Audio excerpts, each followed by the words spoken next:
Ladies and gentlemen, welcome back to a whole new episode. Full Steam Ahead. I am your guy, Zoe. On my other side, I got Cantu. How's it going? I hope you had a good Episode weekend. 112. Yeah, hopefully everybody did have a good weekend. I think the Astros did. Episode 112, taking care of business as we're going to title this episode because, the Astros had to take care of business against not the best team in baseball right now, especially in the MLB, being the Oakland Athletics. A lot of situational problems going over there from the organizational standpoint to players to teams. Everything fans. We're not even going to get into that. Astros take 3 out of 4 though from the Athletics in the Bay Area, and offense was in full in play, pitching as well, bullpen. It was an overall whole team effort from this series. So, Angel, go ahead and tell us that one word to describe the series. I would say satisfactory. They did win 3 out of 4, which is a good thing, but I think they did play a little down to the athletics level. I know Framber Valdez had a rough start. They left a. I feel like the storybook for the Astros these past few years is leaving runners on base, and they continue to do that. But I had some clutch hitting, for example. Yanier Diaz and Mauricio Dubon got it done in that third game. That fourth game, and it was just like he said, a team effort. So satisfactory. They got 3 out of 4, but they could have played better. Yeah, definitely. That game 3, honestly, they should have really had won that game. I'm gonna be honest with you. Bregman got that going with his solo home run. We'll talk about him in a minute. And from there, Christian Javier had his stuff. Honestly, it was a decent outing. I'm not gonna say it was a strong one because he did pitch a career high with 6 walks. A little positive thing with him too was his velocity. It looked promising. It went up a tick. He topped out at 95, I believe, with his fastball. So that was very promising to see if you're a National fan, especially from Christian Javier, because if the Astros are going to want to go deep in the postseason, he needs to be healthy. He needs to be ready. And honestly, this was a good step into the right direction. But like you were saying, that game 3, that really should have been a game that they should have won. And honestly, this really should have been a sweep. Mhm. But other than that, like you're saying, Yonder Diaz clutch at bat. The pitch hit from that game 3 too. Since we're talking about it real quick, very very close. If he had an extra foot or two, that ball would have been gone. It would have been a tight game. And Trevor May was just everywhere for the Athletics closer. He was just everywhere. So, Yeah, go ahead.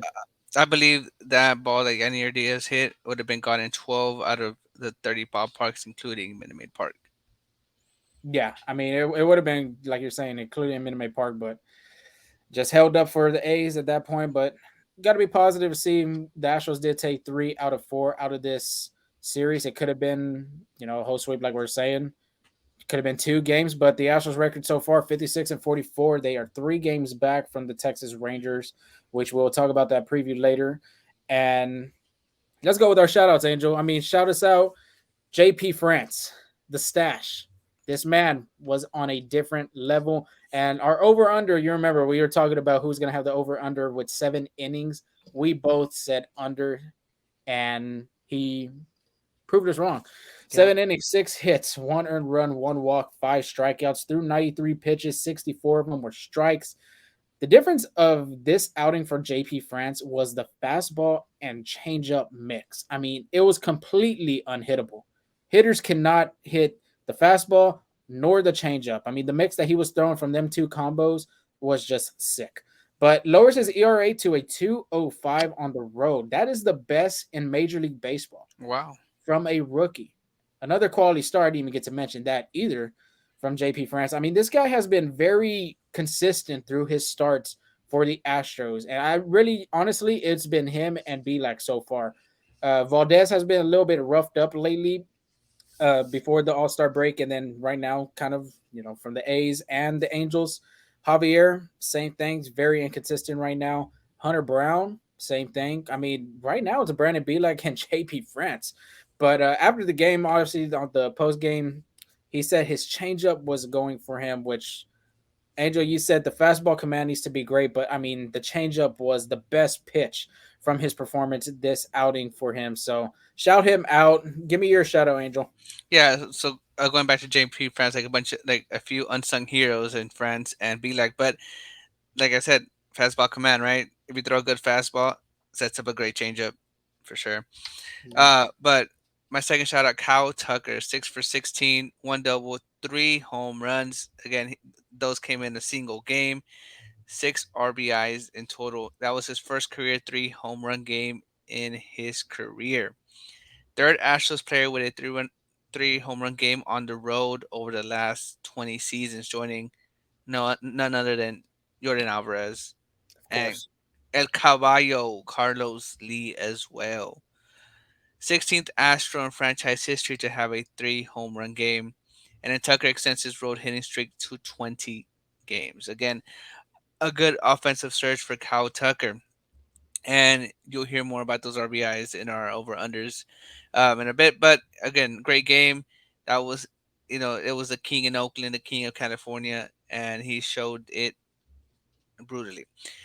Alex Bregman is another one, 5 for 15, 3 home runs as well, 4 RBIs. He had an 11 pitch at bat on Friday, and Bregman hits a 2-run home run to left on JP Sears. Bregman homered in 3 straight games, first time since 2019, which I believe that was when he was runner up for the MVP. Again, the Astros have been needing vintage Bregman for a long time, and maybe that tweak in that home run, I'm sorry, maybe that tweak in his batting stance could be like crucial this season. But he's a great so far. I think after the All Star break, he's just been on another level, and hopefully that continues for the Astros. Yeah, especially this lineup when Yordan Alvarez. We'll have to see if he comes back for this Rangers series. But with seeing positive signs from Bregman, and then of course Tucker, what he's doing right now, very underrated MVP kind of guy. I think he could be a top five if it continues the way he's performing right now. But yeah, vintage Alex Bregman. That's what the Astros are going to need in 2019, the 2019 version of him, if they're going to want to go far. But my last shout out, you got two. I'm going to say my second one right here, and it's usually not a guy that we hardly say on this I segment. know. Ryan Presley. I mean, he's been dominant. 2 innings, 0 hits, 0 earned runs, 1 walk, 2 strikeouts in this series. Collects his 100th career save on Friday. So that is a huge milestone, a huge accomplishment for the Presley family and really even the Astros organization. But per Chandler Rome, 99 of Ryan Presley's 100 career saves have come in an Astros uniform. 99 out of 100. So the Astros feel very confident in having him close out the games. Possibly it could be next year. And we've had this discussion before. And when he was struggling, we said, well, maybe Brian Abreu could be the guy later on in the future. Nah, it's Ryan Presley time still. It's still him. America's closer still at the end, closing the games for the Astros. And, what Presley had to say on his 100 career save, he said, I never thought I'd get here, to be honest with you. So for me, it's very special. So, yeah, I mean, it's a huge accomplishment, Angel. I mean, not a lot of relief pitchers could get that 100 career save. And Brian Presley wasn't even a closer. The man was a setup man in 2018 when the Astros had Roberto Osuna closing games as a closer, and Presley was a setup man. I honestly, personally, I didn't think he was going to be our closer for the future.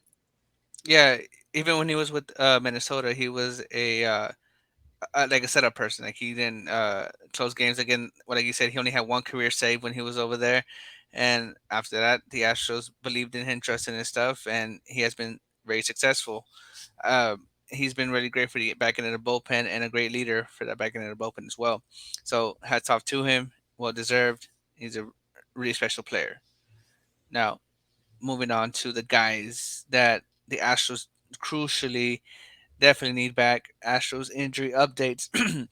This is starting off with the little gigante, the captain of the Houston Astros, Jose Altuve. Altuve was taking batting practice again on the field with the team Thursday.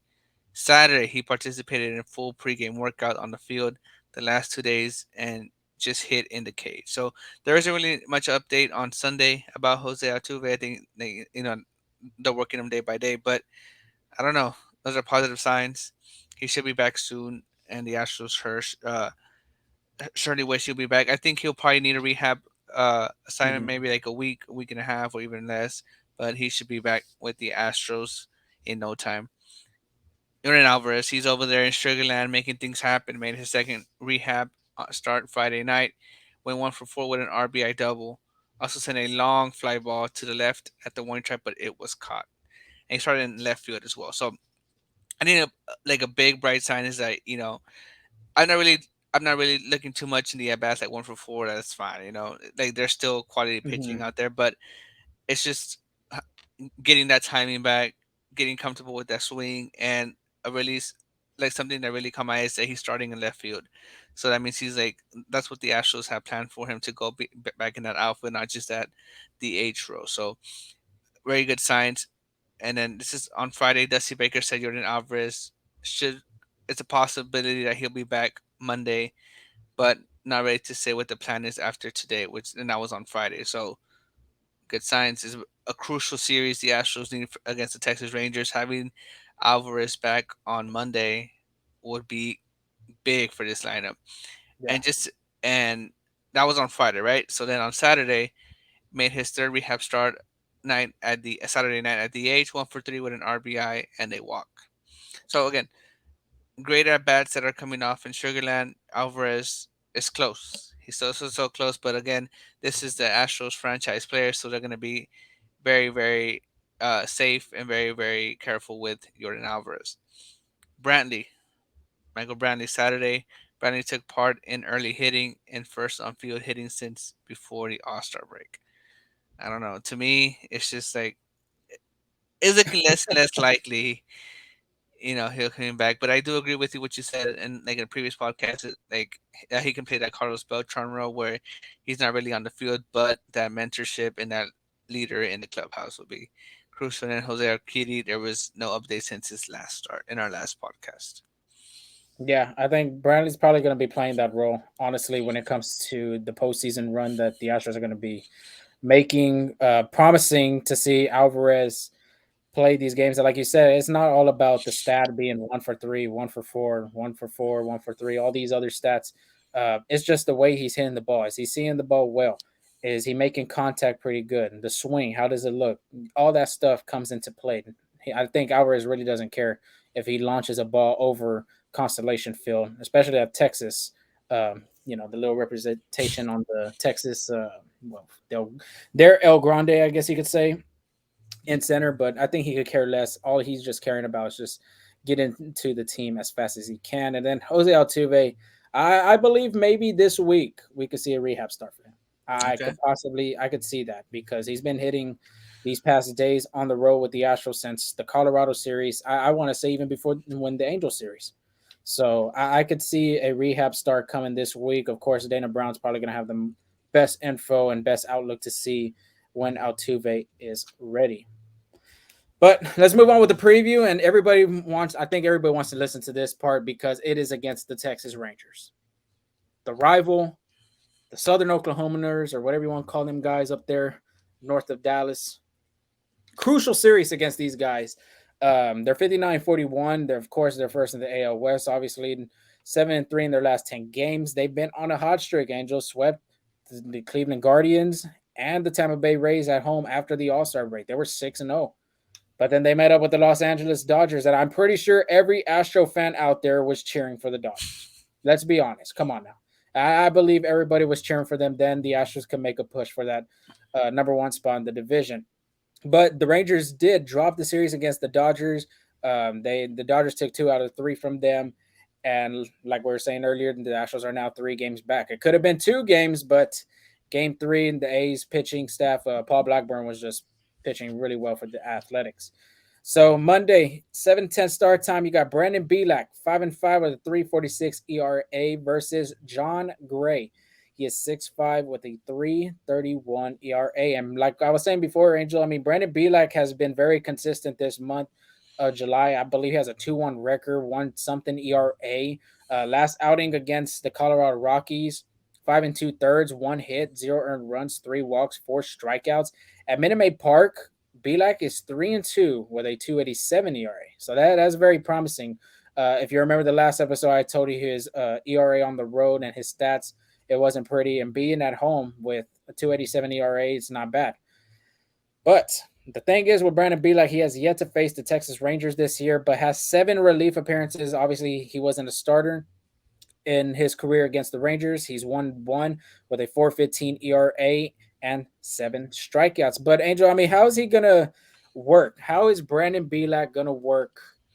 Having a great July so far. First time playing starting against the Texas Rangers. Can the game from Colorado kind of give him a boost throughout, this start against the Rangers? Yeah, I believe so. So let's go back to his last three starts on the Astros roster. This was on July 4th against Colorado. He threw 32 fastballs, 24 changeups. His next start against Colorado, his top two pitches, 49 fastballs, 20 changeups.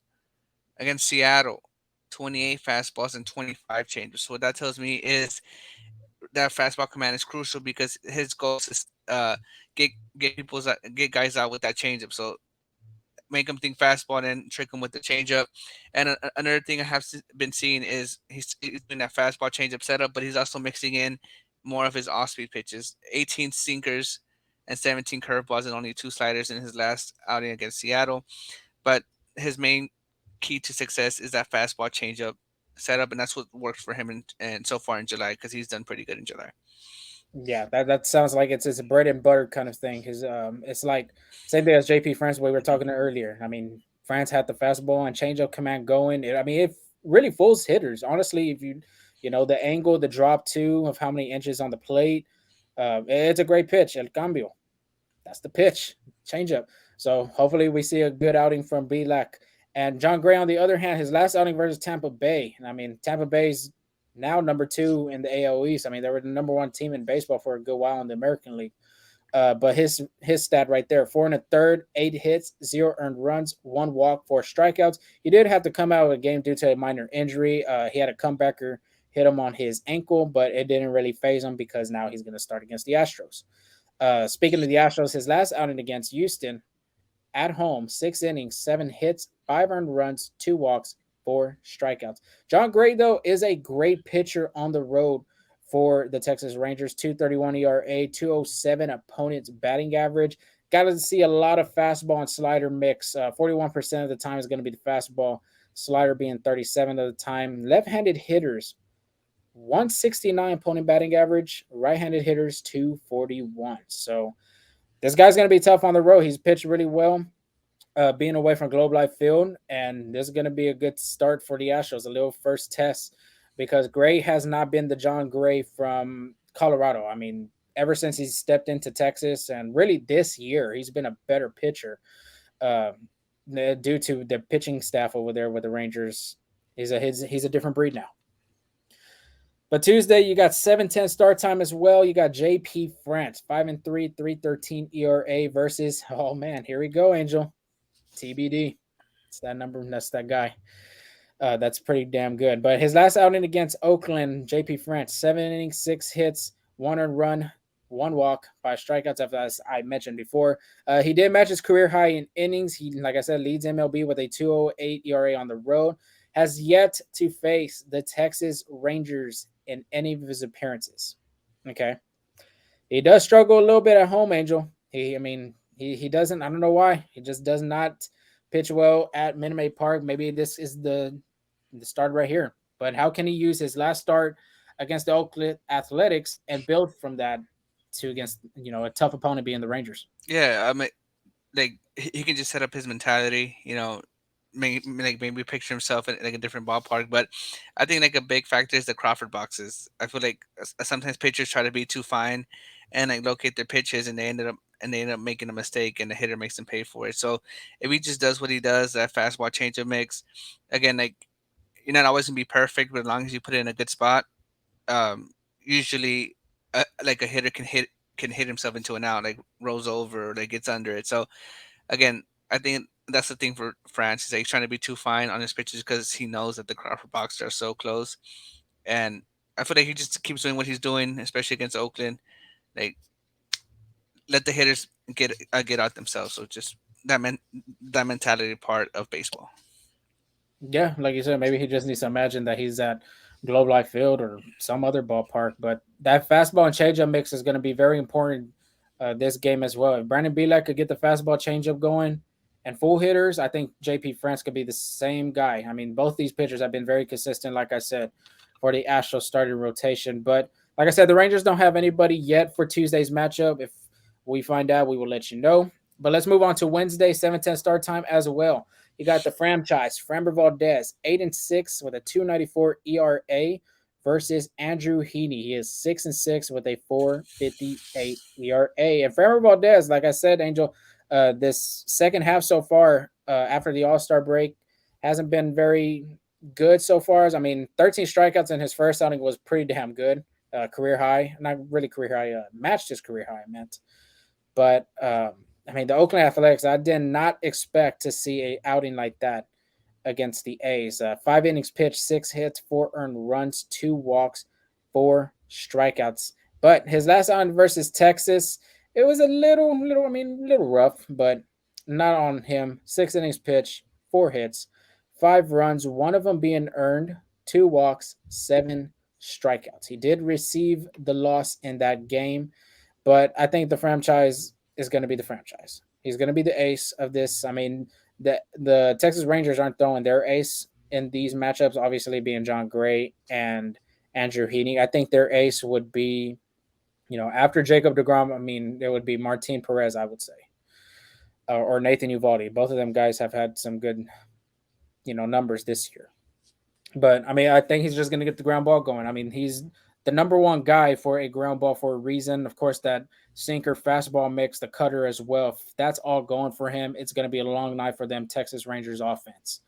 But Andrew Heaney, on the other hand, last outing versus the Dodgers, 5 innings, 5 hits, 4 earned runs, 3 walks, 3 strikeouts. I'm just not very positive about this because against the Astros, and if you look at his numbers career wise against them, the Astros are pretty damn good.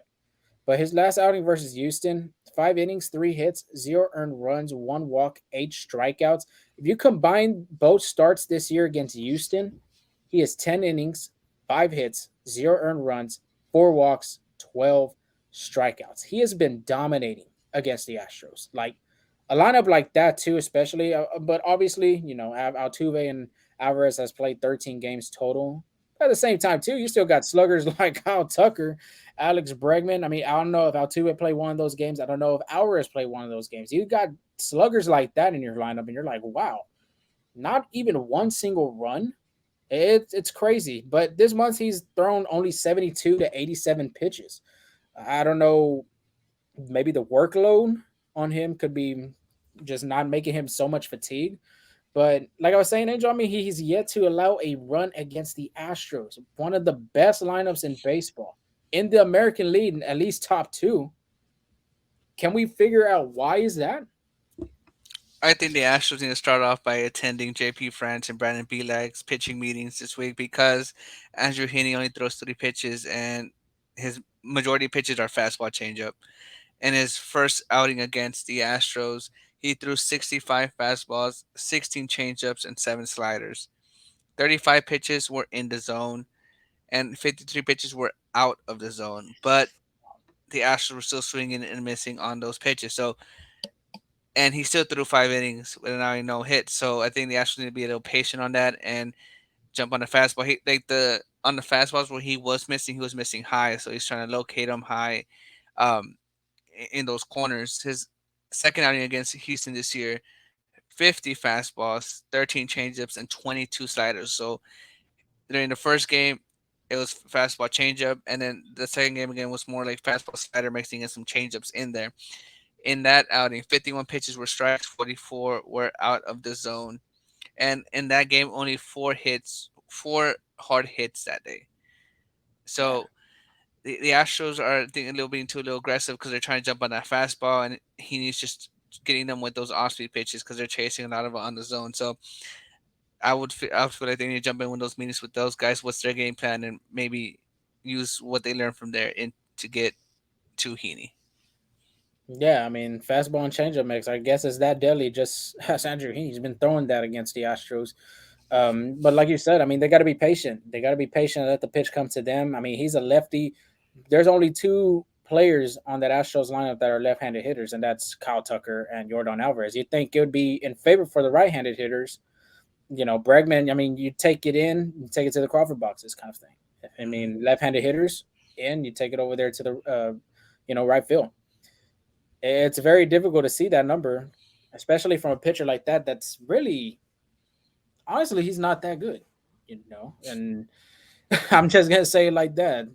But I mean, he's pitched very well for the Astros. Third time's a charm. That's all I can say.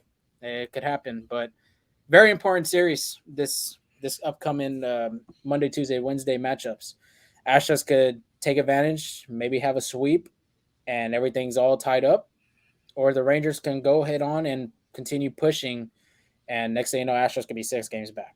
So very crucial series for the Astros because after this series, they got the Tampa Bay Rays, which is still a good team, even though they're having a rough second half, and then the Cleveland Guardians. Yes, their division's not the best, with losing records from the Twins, the Tigers. I think I heard somewhere on a broadcast. I think it was this morning. I was watching the Tigers and Padres broadcast on Peacock. They said that the Tigers have a chance to play in the division for to win the division. Oh I'm wow. shocked about that. So I don't have the numbers on me with the standings, but that's very shocking because you know how bad that division is. It's Well, really just between the Twins and the Guardians, I say. Tigers are only 7 games back. Yeah. So. So yeah, well actually the Twins are. I mean the Twins are over 500, 53 and 48. Mhm. But the Guardians 49 and 50, and then Detroit 45 and 54. Wow. So there's a chance. There's a chance, but they could be sellers like we talked about before. We kept updating y'all with Michael Lorenzen. Maybe Eduardo Rodriguez comes to Houston. You just never know. But very, like I said, very crucial series. Astros got to take advantage of it. Yeah, and I like what you said. Third time the charm. So against Heaney, and that's gonna be a crucial series because that's either gonna be the sweep or to take the series. I mean, because that's that third game, and then with your ace in the mound, well, you don't want no one else, right? Yeah. Now it's time for our MVPs and our hot takes. So I'm just not gonna. I'm just not gonna mention anything. Like, Come on, tell no, us, no, no, no. I tell had us. Chaz, JP France, and the Astros were out hit the A's. Now JP France got me right. He got my back. The stats got my back. I went 1 for 3 on that one. My new one is Alex Bregman is my offensive MVP. Again, he's been hot. We gave him a shout out. 3 home runs in the last 4 games. He had 4 RBIs, 5 RBIs, I believe. And then my my pitching MVP is Framber Valdez. I think he bounces back. He has the crucial game. It's gonna be the rubber match. Either it's for the sweep or to win the series. Hopefully, right? Hopefully they go Mhm. 1-1. Yeah. Or to salvage the series, right? Like, or to avoid not getting swept. So he's gonna have an important start against a great team, and I think he can live up to the hype.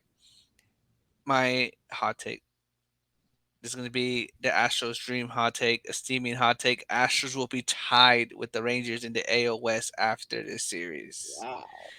Again, You they're went three all in on games this one. back. It's a 3 game series. You put all your Yeah, chips on the table for this one. I see you. I see you. I did. Not a bad hot take. That's a hot take right there, sir.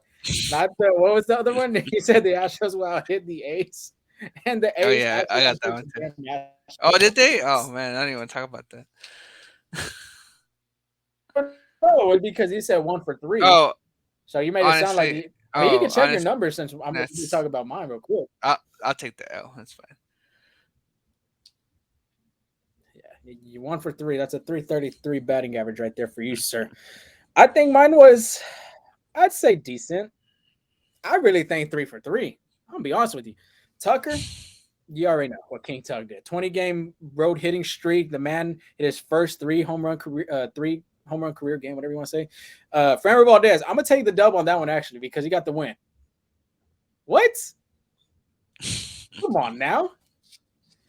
Yeah, what was it? What I had said on the Take it. preview? What, five Take it. earned runs or Take it. Take four it. earned runs? I mean, you're the judge. You could even give me half a point if you want. There's no Rafael half. Montero, What was it? my What was it man. saying? I said my man Rafael Montero hit a scoreless outing, which honestly he hasn't been doing bad. If you looked at his numbers, his last 10 appearances, really not bad. So if y'all want to go look at the stats, go head on and look at it. If we could get that Rafael Montero back for the Astros, oh man, it's gonna even be even better. But it's against the Texas Rangers. This is going to be a difficult series. And my offensive MVP, Yordan Alvarez. The man is coming back. He is coming back. It's a I, gamble. it's a gamble. I mean, I could shoot myself in the foot if that doesn't happen, but Do it. I think he comes back. He didn't Sunday he didn't play. He had a rest day kind of thing, off day, maybe a little light workout kind of day.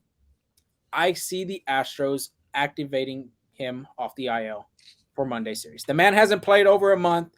He hasn't played Major League Baseball. He's played AAA baseball with his rehab starts in that span. But I mean, when he came to spring training without any kind of like rehab starts or whatever you want to say, or even little scrimmages at the Astros complex, I mean, he was just hitting the ball left and right. So I could see that happening here against the Rangers. A very crucial series for the Astros, like I said before, and I'm going to say it again. Alvarez could be that guy for this MVP. Pitching guy, Brandon Bielak. Like I said, July has been his month. Maybe he could see the Texas Rangers as the Colorado Rockies for them two starts. I would be hoping, but this lineup that Bilak's going to be going against is Delhi, Marcus Semien, Nathaniel Lau. We will not see Corey Seager, though. The man has been Yeah. placed on the IL with a thumb sprain. So could be a break for the Astros. Of course, the Rangers are getting a break not seeing Alvarez and Altuve from the previous games. But I mean, it's still a good lineup overall. Jonah Heim, Adolis Garcia. It's going to be a strong lineup, and I think this is Belak's chance to show the Astros, like, hey, I'm built for this. I'm that guy. I'm going to go out. I'm going to, shove. Hot take, Angel. Hot take. I wasn't prepared for one. I'm going to be on the spotlight for this one. But I say the Astros starting pitchers will throw better, as in will allow less, won't allow any, like, they won't allow more runs than the Rangers starting pitchers. Okay. So we instead of putting runs as in R, it's earned runs. That's what I'm trying to say. Yeah, I got you. So Got you. basically, Astros pitching staff is going to be the starting rotation is going to be better than the Rangers starting rotation. Okay. Okay. I Make it like that happen. one. John Gray's a good pitcher, like I said, and we talked about this on our other podcast at the track MLB. If you haven't gone and listened to that one, go check it out. Go check us out. But the difference between last season and this season is not just because of Bruce Bochy, but the staff he brought in, which the pitching coach from the Cardinals was Mike Maddox. And look how that pitching staff over there was. Miles Mikolas was looking good. Adam Wainwright was looking good. Adam Wainwright hasn't been looking good at all for the Cardinals this year. Same thing as Mikolas as well. Mike Flaherty. Maddox comes, huh? Flaherty too, isn't Yeah, Flaherty too. Mike Maddox comes over here to Texas. Nathan Uvalde, I think Astros fans know about him. He's a really good pitcher. No, nothing against him. But John Gray, my God, John Gray is looking a very great pitcher. Martin Perez as well. Jacob DeGrom. I'm not too sure the Astros faced DeGrom this year. it? I don't remember. Not very positive about that. But I mean, I'm just saying, pitching wise overall, the Rangers have looked great, and that's why they are, first in division. Besides their offense, I mean, the pitching staff over there has been great for them. So tip your cap. Yeah, the Astros have not faced the Grom this year. Oh, they have not. So, but that is all for our offensive and pitching MVPs, and of course, the little hot take that we like to throw out there. But now it's over and under. And Angel, I took a little bit of a lead, just a little. I'm 11 points in. You got 9 coming in, but it's a new week. It's a very difficult series for both of us looking into play. Let's start it off. Astros will hit 5 home runs as a team or more. Okay. The Oakland Athletics, they hit 6. The Rockies, they had 1. The Angels, they had 6. There's a 3-game series. Where are we going, Angel? Over or under 5? Dang, this is a hard one because this Rangers starting pitching is pretty good. But I'm gonna go with the over. I think the Astros are gonna fight for this one because they know this is a great opportunity to get into the postseason. So I'm gonna go over on this one. I'll go It's over as well. I think I would go over just for the fact that Tuesday's matchup is a to be determined. They don't know who's going to pitch. I'm not sure if Dane Dunning. No, because Dane Dunning pitched for the Rangers against I think on against the Saturday. Dodgers. on Yeah, so Saturday. he just recently pitched, so I doubt him. I'm not too sure why Martin Perez couldn't be the guy, but it could be a bullpen game. And if you saw those games the Rangers had played against the Dodgers, that bullpen was taxed. That I mean, the Dodgers offense just drained the Rangers pitching staff, really the bullpen. So I'll go over with this one. I think the Astros can finally attack Andrew Heaney. John Gray's been a great pitcher on the road, but I feel like the presence of Alvarez being the lineup, which I'm just hopefully I'm not shooting myself in the foot. Seeing him in the lineup, I think it's going to boost the confidence and the morality of this lineup as well. So I'll go over with you. Okay. Next up, Brandon Belak. Like we talked about before, he's had a great July. Loves pitching at Minute Maid Park. Will he pitch 6 innings or more though? Let's go back. Colorado, he pitched 5 2/3. Seattle, he pitched 5 innings. The Colorado Rockies, he pitched 7 innings. Like I said, Angel, this is a tough Texas Rangers lineup. Are we going over or under? I mean, like, again, this has been Belak's month, but I think the thing that stops Belak from going over 6 innings is his command and getting into trouble. He's like, I feel like he's always scratching and clawing to stay in the game, so I'm gonna go under on this one. Man, I'm kind of a little toss up too. He's pitched well. He's pitched. I mean, no one could take that away from him right now. But I got to go under as well. I could see 5 2/3. I could see 5 1/3. But I do see him reaching the 5 inning plateau. The 6 inning part, like you're saying, the command starts getting a little rough. Velocity kind of just maybe a little ticks a little down. Yeah, I could see an under with 6 innings. Like I said before, as he's going to give you decent 5 inning outing. It's just up to the offense if it's going to carry on for him and help him out. So Hmm. I'll go under with you on this one as well. Next one being Kyle Tucker. King Tuck has been on a hot streak lately. Like we said, he will have 5 RBIs or more, 5 plus. Oakland, he had 6. Colorado, he had 1. The Angels, he had 6. Seattle, he had 1. Angel, I mean, like I said, maybe Alvarez comes back in the lineup. RBI opportunities might not be there for Kyle Tucker if he does. Are we going over 5 or are we going under? You know what? Nothing has been set in stone yet. We still don't know officially Yordan Alvarez is gonna be back. And if the Astros are gonna take this series and advance, and lower that gap of 3.5 games, Kyle Tucker has is gonna have to be the guy to step up and to play like he wants to get paid. So I'm gonna go over 5 RBIs. I like it. 3 game series.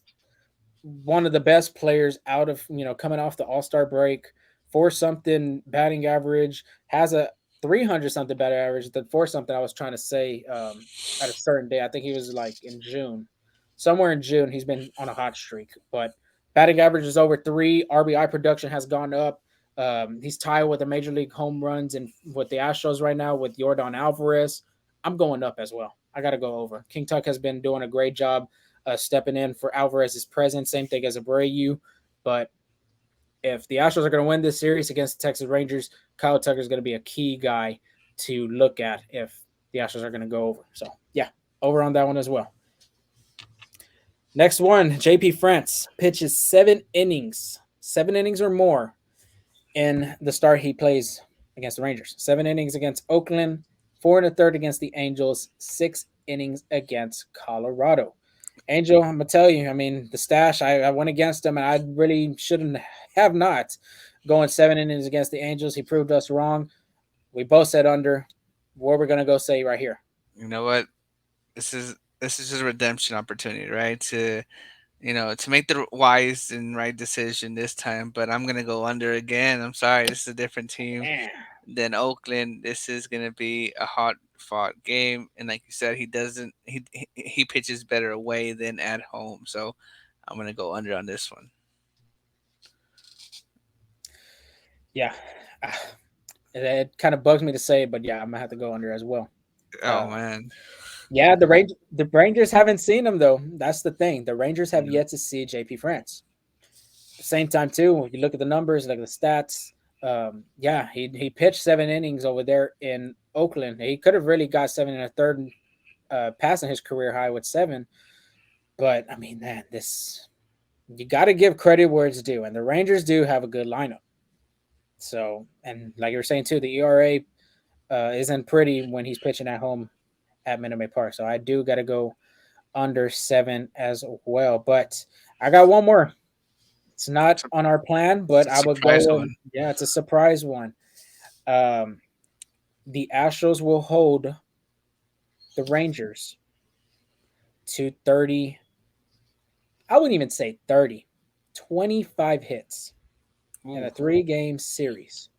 The 4-game series, the Astros had under on the Oakland series, I believe it was 25 26, 25. Yeah.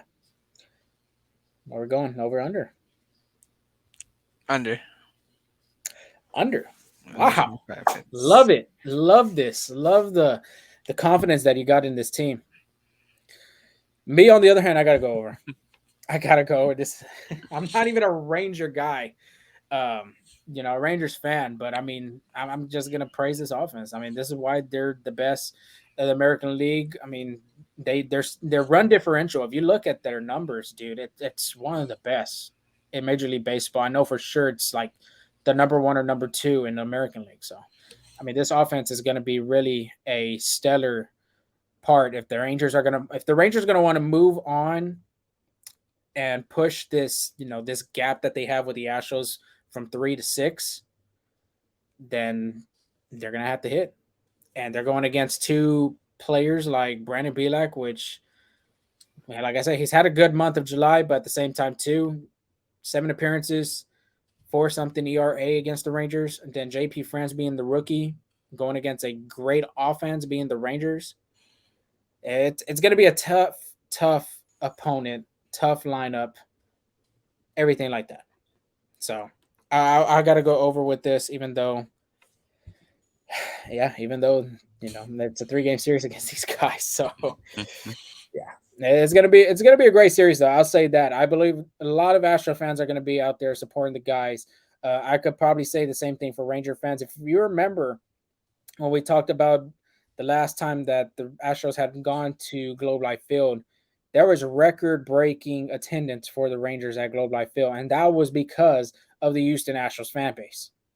So, if the Astros are going to want to do this over here, and kind of, I don't think they'll break the attendance because, I mean, I think that's more of postseason or World Series records that they have right now.